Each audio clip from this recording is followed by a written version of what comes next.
Mandelson, many thanks for joining us on CNBC TV 18. Let me start by asking you about your thoughts on the Indian economy, the strength of the India story, and what you believe have been the big, bold moves of the Modi government.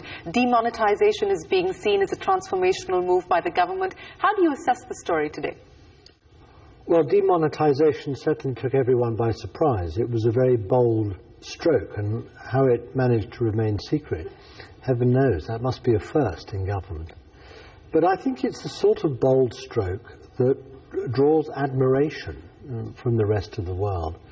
I think, for a long time, although, since, India started opening up its economy properly in the 1990s, people have felt that, in a sense, India has driven along with its handbrake on. That it's made sort of rather slow, incremental moves, and perhaps, picking up a bit more speed and doing things in a rather more dramatic way would be better for the economy. Now, I understand that the responsibility of managing such a vast economy and such a vast number of people, is not easy, and particularly, as they say in India, in a democracy, when you're having to please so many different people in different parts of the country and different interests. But in my view, what has really driven India's growth has been the way in which the economy has been liberalized, opened up to the global economy, and the way India has become progressively integrated to the international trading system. That's what drives growth and productivity. That's what lifts living standards for everyone. And I think that it's time for India just to put on a little bit more speed and show a few more bold strokes. Okay, you're saying more bold strokes are needed. You also said that India has been driving so far with its handbrakes on. But if I were to put to you the response from the Indian government, they believe that at least under the Modi government, the changes that have been made to the FDI regime are transformational, that they have liberalized pretty much every sector from insurance to defense, even where now 100% foreign direct investment is allowed.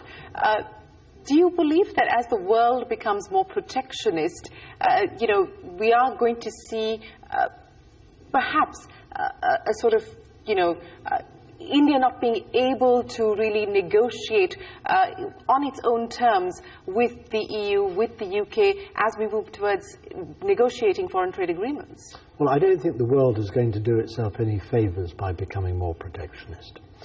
That really is a cul-de-sac. It doesn't lead anywhere. And, whilst liberalisation of your economy has to be, treated with care and sometimes caution, you need to be nonetheless moving, in the right direction. Now, in my view, India has been doing that, lifting foreign ownership caps and ceilings, and allowing investment to flow in, for international partnerships to be created, and India has hugely benefited from that.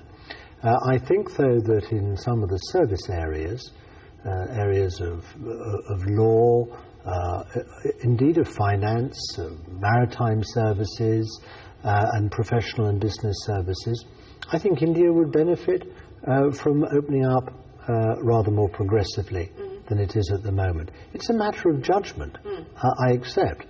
But I think that, where India has developed its strengths, it's done so as part of the global economy and in partnership with foreign investors and operators. And I think it should continue to draw that lesson. You said that the India-EU FTA was one of the easier negotiations that you've been involved with, but we haven't... Easier?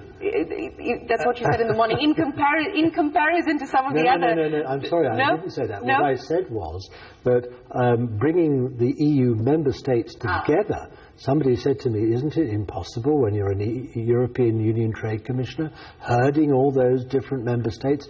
Actually, in the case of the India free trade agreement and the negotiation I started, it was relatively easy to bring the European member states together and to herd them.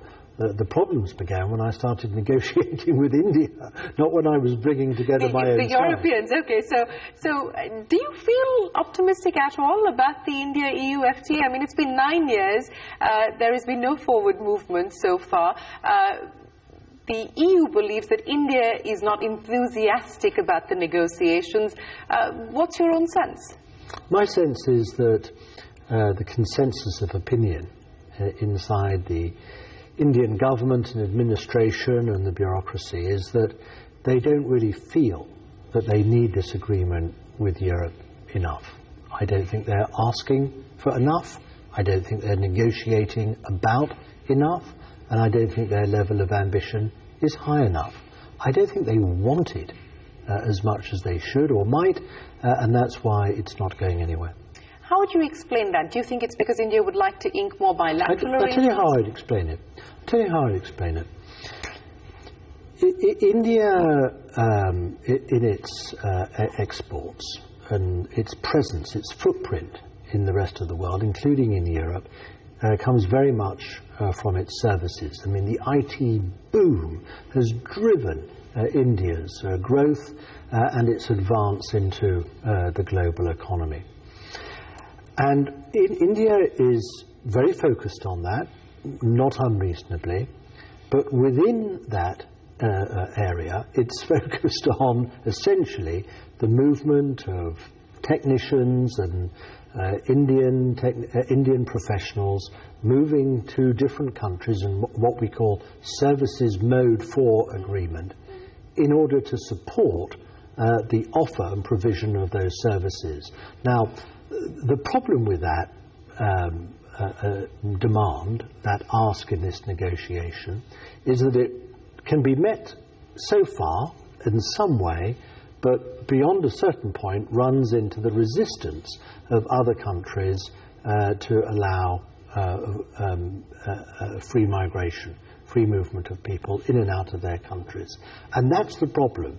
The one really ambitious, sort of offensive objective of India in this negotiation with the European Union is running into that sensitivity over movement of people. And if India had a rather more broader set of objectives, a waterfront of sort of asks and demands, then I think there would be more to negotiate over. There would be more compromises to be had. There would be more trade-offs that could take place and could be negotiated in this. And the fact that the negotiation from India's point of view, in my opinion, has become very narrow is the main reason for its having stalled. So given the fact that there's unlikely to be a compromise on the issue that you just talked about, and the fact that you believe that India is not particularly enthusiastic about taking the India-EU FTA forward, should we virtually think that this is now an idea that's unlikely to go anywhere? I don't think people should hold their breath. Should allow their lives to depend on the early success of this negotiation. Look, it's not true to say that people in Europe, countries and governments in Europe, won't accept any, movement of Indian technicians and those who are supporting its services offer.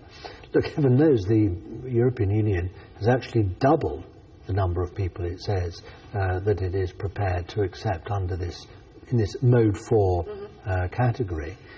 But India wants really complete free movement. It's saying, look, if you have quotas for the people that you will allow temporary stays in our country, then India should be allowed basically to take up all those quotas, regardless of other countries' needs and demands. Well, that isn't really practical from a European point of view. But I mean, even in the area of trade in goods, I know that in many areas tariffs have come down in India, but there is a sticking point on cars, auto parts and components, on